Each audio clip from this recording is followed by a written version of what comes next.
राजकीय दबावाखाली आहेत, कारण 2 चिमुकल्या मुलींवरती अत्याचार झाल्यानंतर पोलिसांनी गुन्हा नोंदवायला 11 तास घेतले।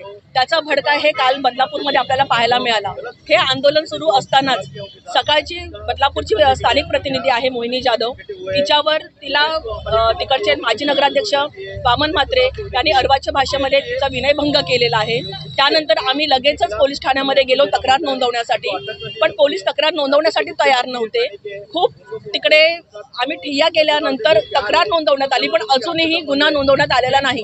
काल रात्री 10 वाजेपर्यंत आम्ही तिकडचे काही स्थानिक पत्रकार होते, आम्ही सकाळची पूर्ण सकाळ माध्यम समूहाची सगळी टीम तिकडे गेली होती। आम्ही पोलिसांना सगळी वस्तुस्थिती सांगितली, पण त्यावेळेला सुद्धा तिकडे खूप दडपण आणण्याचा प्रयत्न केला गेला। हे प्रकरण दाबण्याचा प्रयत्न केला गेला। वामन म्हात्रे यांच्याकडून सुद्धा माणसं पाठवण्यात आली, त्यांच्याशी चर्चा करा असं पोलिसांचं म्हणणं होतं। एकूणच पोलिसांची देहबोली ही इतकी संशयास्पद होती की गुन्हा दाखल करायचाच नाही, कुठेतरी समेट घालून आणायचा, फक्त माफी मागून हे प्रकरण संपवून टाकायचं या भूमिकेमध्ये पोलीस दिसत आहेत।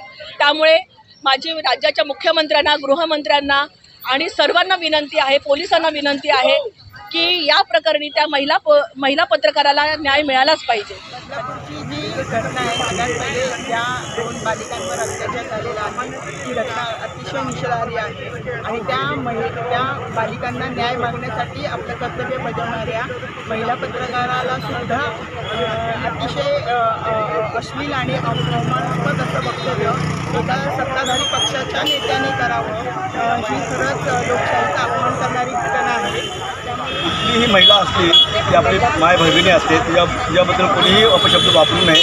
हे वामन म्हात्रे आहेत बदलापूरचे, हे माजी नगराध्यक्ष आहेत, तिथले प्रतिष्ठित व्यक्ती आहेत, राजकीय पक्षाच्या संबंधित आहेत। त्यांनी आमची जी महिला भगिनी वृत्त संकलन करत होती तिला त्यांनी अशा भाषेमध्ये वर्तन केलं, अशा भाषेमध्ये तिला ते बोललेत, ती भाषा मी इथे वापरू शकत नाही। अशा ह्या वामन म्हात्रेच्या विरोधात पोलिसांनी आणि पोलीस गुन्हा देखील दाखल करत नाही। आता 24 तास उलटून गेले तरी पोलीस गुन्हा दाखल करत नाही, त्यांच्यावरती गुन्हा दाखल करावा, त्यांना अटक करावं या मागणीकरता आमच्या ठाणे शहर दैनिक पत्रकार संघातर्फे तमाम पत्रकार जिल्ह्यातल्या, राज्यातल्या, मुंबईतल्या सर्व पत्रकारांचं एक आम्ही छोटंसं नेतृत्व म्हणून याच्यावरती गुन्हा दाखल करावा अशी आम्ही कळकळीची विनंती मुख्यमंत्री शिंदेसाहेबांना करतो। शिंदेसाहेब हे सर्वसामान्यांचे मुख्यमंत्री आहेत, ही जी महिला पत्रकार आहे ती पण सर्वसामान्य आहे, तिला न्याय देण्याकरता त्यांनी भाऊ म्हणून तिचे कर्तव्य करावं अशी मी त्यांना विनंती करतो।